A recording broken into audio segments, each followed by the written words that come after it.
요즘 세상 참 복잡하고 내 맘대로 되는 일이 하나도 없다. 혹시 이런 생각 자주 하시나요? 오늘 우리는요, 수천 년 전의 지혜, 바로 이 스토어 철학에서 그 해답을 한번 찾아보려고 합니다. 이 고대 철학이 어떻게 오늘날 우리에게 가장 현실적인 삶의 무기가 될 수 있는지 지금부터 함께 알아보겠습니다.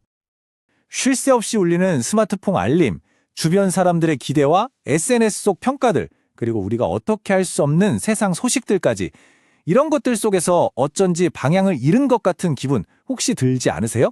근데 놀랍게도 말이죠. 스토아 철학은 바로 이 혼란의 한가운데서 시작됩니다. 자, 그럼 이 철학의 첫 걸음은 대체 뭘까요? 정말 신기하게도 로마 제국을 다스리던 황제부터 모든 걸 빼앗겼던 노예 출신 철학자까지 그들이 똑같이 붙잡았던 단 하나의 원칙이 있습니다. 바로 이겁니다. 세상은 딱 두 가지로 나뉜다는 거예요. 내가 통제할 수 있는 것과 없는 것. 스토아 철학의 핵심은요, 우리가 바꿀 수 없는 것들, 예를 들면 다른 사람의 평가나 갑자기 터지는 사건 같은 것들에 대한 미련을 그냥 싹 버리는 겁니다. 그리고 오직 우리가 완전히 통제할 수 있는 나의 판단과 태도에 모든 에너지를 쏟아붓는 거죠. 이게 바로 평온으로 가는 첫 번째 열쇠입니다. 좋아요. 그럼 우리가 통제할 수 있는 것에 집중한다는 거, 이게 구체적으로 뭘 하라는 걸까요? 스토아 철학자들은 그 답을 우리 내면에서 찾았습니다.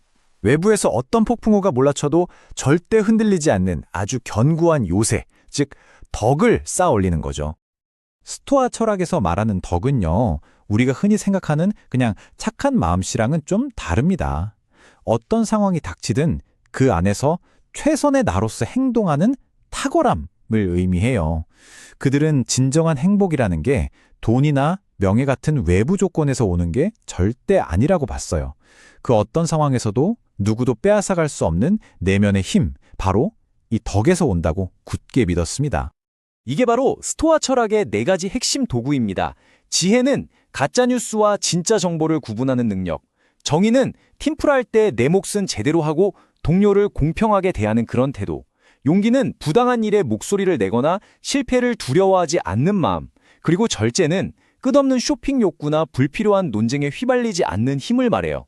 이 네 가지가 우리 삶의 나침반이 되어주는 겁니다. 자, 이렇게 우리가 할 수 있는 일에만 집중하고 덕을 실천하면서 살면 과연 우리한테 뭐가 좋을까요? 어떤 보상이 있을까요? 스토아 철학은 그 보상이 바로 아파테이아, 그러니까 어떤 외부의 충격에도 쉽게 무너지지 않는 강력한 내면의 평온함이라고 말합니다. 여기서 스토아 철학의 정말 놀라운 통찰이 나옵니다. 뭐냐면 세상에 나쁜 일이란 건 원래 없다는 거예요. 비가 오는 건 그냥 비가 오는 현상일 뿐이죠. 그런데 거기에 소풍 망쳤네 라고 내가 판단하는 순간 그게 비극이 되는 겁니다. 아파테이아는 이렇게 사건과 나의 판단 사이에 건강한 거리를 두는 기술이에요. 감정에 질질 끌려다니는 게 아니라 오히려 감정의 주인이 되는 거죠. 스스로를 다스릴 수 있는 자가 가장 강한 자다. 정말 멋진 말이죠.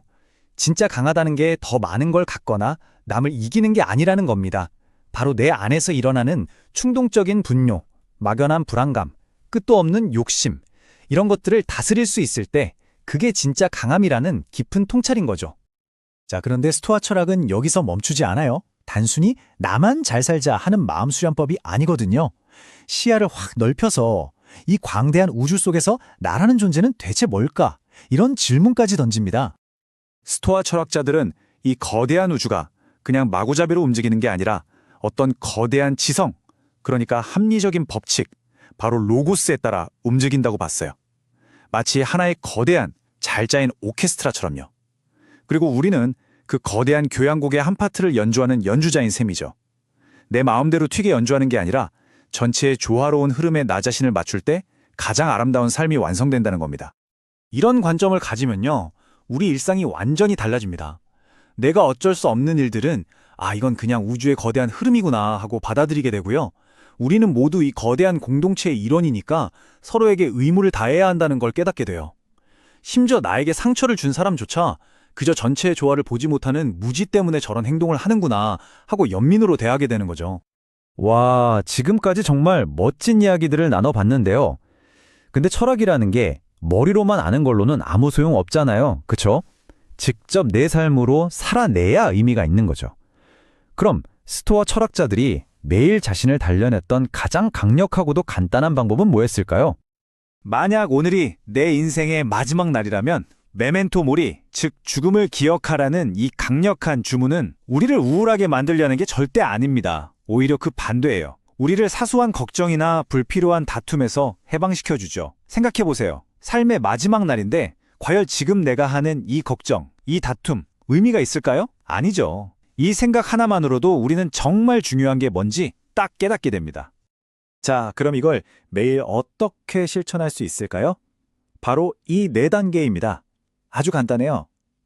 매일 아침 오늘 내가 통제할 수 있는 것과 없는 것을 구분하고 모든 행동에서 덕을 실천하겠다고 다짐하는 거예요.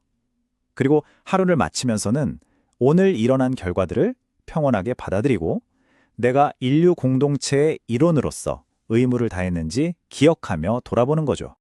결국 스토아 철학의 모든 가르침은 이 3가지로 딱 정리됩니다.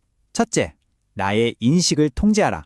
둘째, 나의 행동을 올바르게 이끌어라. 셋째, 내가 통제할 수 없는 것은 기꺼이 받아들여라. 세상이 아무리 우리를 흔들어도 이 3가지 영역만큼은 누구도 빼앗아갈 수 없는 온전히 여러분의 것이라는 사실을 꼭 기억하세요. 자, 이제 여러분의 차례입니다. 이 이야기가 끝나면 잠시만 눈을 감고 스스로에게 한번 물어보세요.